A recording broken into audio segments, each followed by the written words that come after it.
नमस्कार साथियों, स्वागत है आप सभी का अंकित इंस्पायर्स इंडिया पर। मैं हूं अंकित अवस्थी। आप हैं मेरे साथ में एक ऐसी घटना पर जहां विषय चर्चा करने के लिए, और चर्चा यह है कि हाल ही में अमेरिका ने कुछ ऐसा पता लगा लिया है जो हमारी सीबीआई भी पता नहीं लगा पाई है।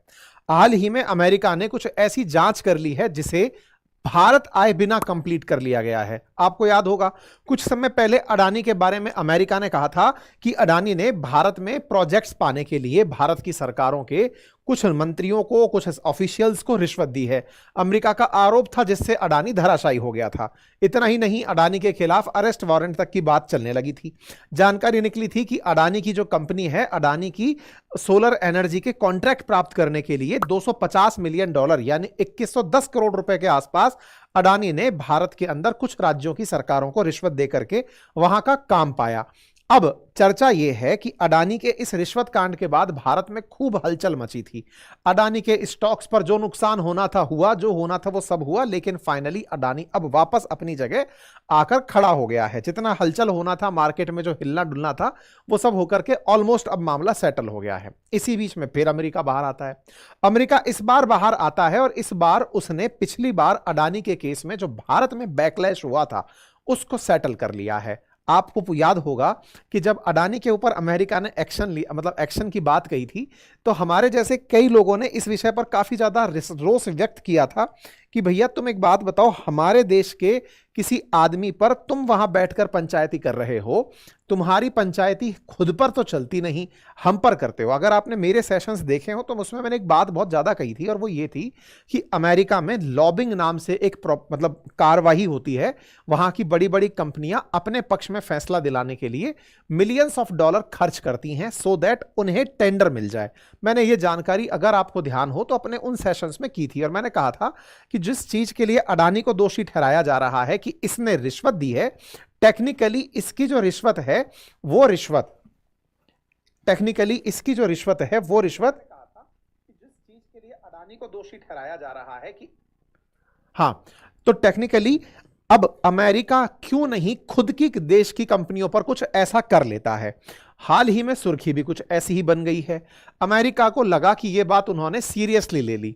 हाल ही में अमेरिका ने अपने ही देश की 3 कंपनियों के ऊपर 300% पेनल्टी लगाई है, और उन पर आरोप जानकर आप हैरान हो जाएंगे। उनकी 3 कंपनियों पर पेनल्टी इस बात की लगी है कि उन्होंने भारत में Indian railway, Hindustan aeronautics limited, इनके साथ में रिश्वत खेला था। भारत की कंपनियों को, इन कंपनियों ने, कौन कौन सी कंपनी है उनके नाम मैं बताऊंगा, उसमें से ओरेकल नाम की एक काफी फेमस कंपनी भी शामिल है। बोले इन्होंने भारत में टेंडर प्राप्त करने के लिए रिश्वत दी थी, और उस रिश्वत को पता करने के कारण हम अपनी कंपनियों पर 300% पेनल्टी लगा रहे हैं। यही सुर्खी आज की बड़ी सुर्खी है। मतलब हमने अब तक के पाठ में जहां तक अडानी के बारे में अमेरिका में चर्चाएं सुनी थी, अब अमेरिका ने भारत के अंदर 2 बड़ी कंपनी, 2 बड़े सेक्टर्स, हिंदुस्तान एरोनॉटिक्स लिमिटेड यानी कि डिफेंस की एक बड़ी कंपनी, और रेलवे, इन दोनों में रिश्वत दी गई अमेरिकी कंपनियों के द्वारा अब यह नया शिगुफा छेड़ दिया है। जिन्होंने स्टॉक्स में इंटरेस्ट ले रखे हैं उन्हें यह बहुत अच्छे से मालूम है कि भारत में इन दिनों रेलवे के और डिफेंस के स्टॉक्स बहुत अच्छा परफॉर्म कर रहे हैं। बीच में थोड़ा सा डिफेंस के स्टॉक कुछ महीने पहले हिले थे, लेकिन अब वो फिर से बहुत बेहतर कर रहे हैं। रेलवे के स्टॉक्स इस समय लगभग 10-12% के रिटर्न्स के साथ चल रहे हैं। 9% की तो रैली चल रही है। ऐसे में यह न्यूज आना, तो क्या यह इस तरफ इशारा कर रहा है कि पहले अडानी के ऊपर टारगेट था, आरोप लगाकर छोड़ दिया, लेकिन अब अपनी कंपनियों को यह कहते हुए पनिशमेंट करना कि तुम इंडिया में रिश्वत देती हो। मतलब अमेरिका का ये जो सीबीआई बनना है, यह बहुत पसंद आ रहा है। आइए सेशन के अंदर चर्चा डिटेल में करते हैं। हेडलाइन निकलकर आती है द पायनियर नाम के अखबार में, जहां पर खबर बनती है कि अमेरिका ने 300% पेनल्टी लगाई है उन कंपनियों पर जिन्होंने भारत के अंदर HAL, रेलवे और इंडियन ऑयल कॉरपोरेशन, इन्हें रिश्वत दी थी। इस आधार पर यह हेडलाइन बनी। इसी को ध्यान में रखते हुए बहुत से न्यूज़पेपर्स ने यह न्यूज़ ली। द पायनियर नाम का एक इंग्लिश न्यूज़पेपर है, इंडिया से प्रकाशित होता है, उसने यह बात लिखी थी। अब मामला क्या है, आइए इस मामले पर विस्तार से चर्चा करते हैं। अमेरिका की कंपनियां, जिनमें से एक का नाम है मूग INC, दूसरे का नाम है ओरेकल और तीसरी का नाम है अल्बमर्ल, इन तीनों ने मिलकर के भारत में प्रोजेक्ट प्राप्त करने के लिए भारत में Hindustan aeronautics limited, Indian railway और IOC को समय समय पर कुछ कुछ रिश्वतें दी थी और वो रिश्वत इनको प्रोजेक्ट दिलाने में काम भी आई थी। इनके द्वारा भारत में प्रोजेक्ट प्राप्त करने के लिए जो रिश्वत दी गई थी वो कुछ ऑफिशियल्स को दी गई थी। ये बात अमेरिका के अंदर जो सिक्योरिटी एंड एक्सचेंज कमीशन, जिसे SEC कहते हैं, जैसे अपने यहां पर सेबी का काम है, वैसे अमेरिका की SEC है, उसने ये पाया है कि इन्होंने भारत में काम प्राप्त करने के लिए रिश्वत दी थी। मेरे प्यारे साथियों, मैं आपको यह याद दिला दूं कि अमेरिका की कंपनियां भारत में काम प्राप्त कर रही थी डिफेंस सेक्टर में और रेलवे के सेक्टर में। डिफेंस और रेलवे सेक्टर के अंदर मूग को काम चाहिए था। मूग क्या है? यह अमेरिका की एक बड़ी कंपनी है, 1951 में स्थापित हुई थी। डिफेंस के सेक्टर में काम करती है, स्पेस में काम करती है, कमर्शियल एयरक्राफ्ट के लिए काम करती है। इसने भारत में HAL से प्रोजेक्ट प्राप्त करने के लिए और रेलवे से प्राप्त करने के लिए प्रोजेक्ट कुछ रिश्वत का अमाउंट पे किया था।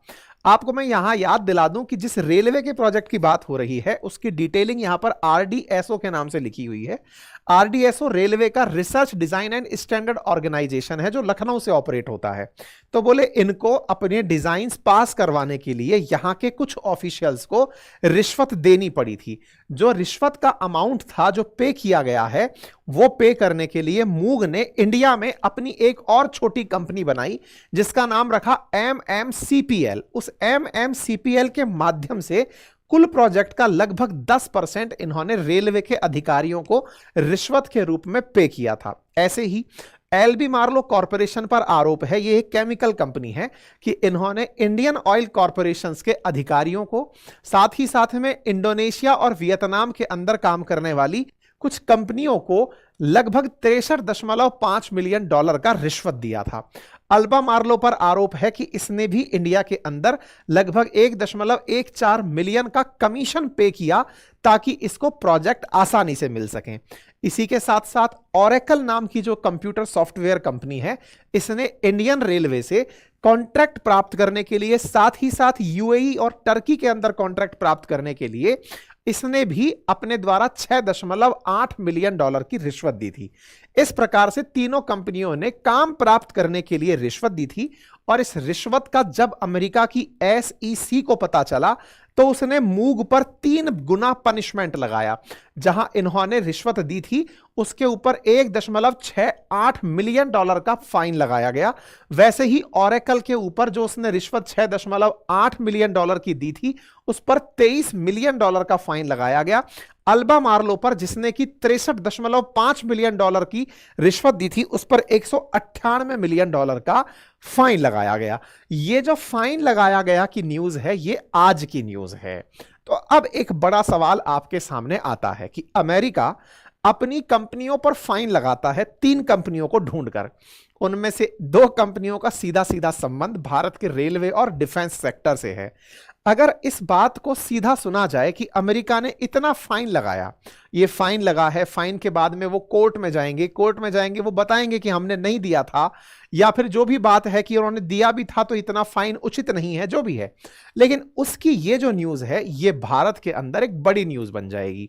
ये भारत में बनी हुई बड़ी न्यूज कहीं ना कहीं आपका डिफेंस सेक्टर में और रेलवे सेक्टर में विश्वास कम करेगी। आपके मन में जो फिलहाल स्टॉक्स में, जैसे डिफेंस के अंदर आए दिन आप खबर सुनते हैं कि हिंदुस्तान एरोनॉटिक्स लिमिटेड अब सुखोई 30 बना रहा है, तेजस बना रहा है, 28-26 हजार करोड़ के उसको केवल इंजन बनाने के कॉन्ट्रैक्ट मिले हैं। रेलवे जनरल कोचेस के लिए बहुत बड़ी संख्या में, मतलब ट्रेनों में बड़ी संख्या में रेलवे कोच, जनरल कोचेस लगा रहा है, नए कॉरिडोर्स बन रहे हैं। जितना विकास हो रहा है आपका सीधा दिमाग जाएगा कि कहीं ना कहीं दाल में कुछ काला है, और अगर ऐसा होगा तो निश्चित ही आप स्टॉक में कम इंटरेस्ट लेने लगेंगे। अब एक बात निकल कर आती है, अमेरिका ने इतना सब कर दिया, क्या हमें यह नहीं पता चला था कि ऐसा कुछ हो रहा है? देखो 2022 में अमेरिका के इस ओरेकल पर आरोप लगा था कि ये इसने भारत के कुछ अधिकारियों को रिश्वत दी है। इस बात पर जब चर्चा होना शुरू हुई तो भारत सरकार ने भी इसकी जांच बिठाना शुरू कर दी। आपको जानकर के ये मतलब नॉलेज मिल जाए तो बेहतर रहेगा कि इस इंडियन रेलवे कंपनी ने बकायदा ओरेकल को कि उसने कुछ भारत के अधिकारियों को रिश्वत दी है, इस आधार पर ब्लैकलिस्ट करने तक का प्लान कर लिया था। इस साल की शुरुआत में ही जनवरी 2024 में ही रेलवे मिनिस्ट्री ने ओरेकल के करप्शन केस को सीबीआई को भी ट्रांसफर कर दिया है कि अगर ऑफिशियल्स को पैसा दिया गया है। देखिए, भारत में रिश्वत एक न्यू नॉर्म बन चुका है। अगर कोई व्यक्ति इस बात को सुनकर यह कहता है कि भारत में रिश्वत नहीं दी जाती, यह शायद वो बहुत ही आदर्शवादी जिंदगी जी रहा है, या फिर वो मतलब हो सकता है कि उसने ये बिलीव कर लिया है कि जो बोला जा रहा है वो सत्य है।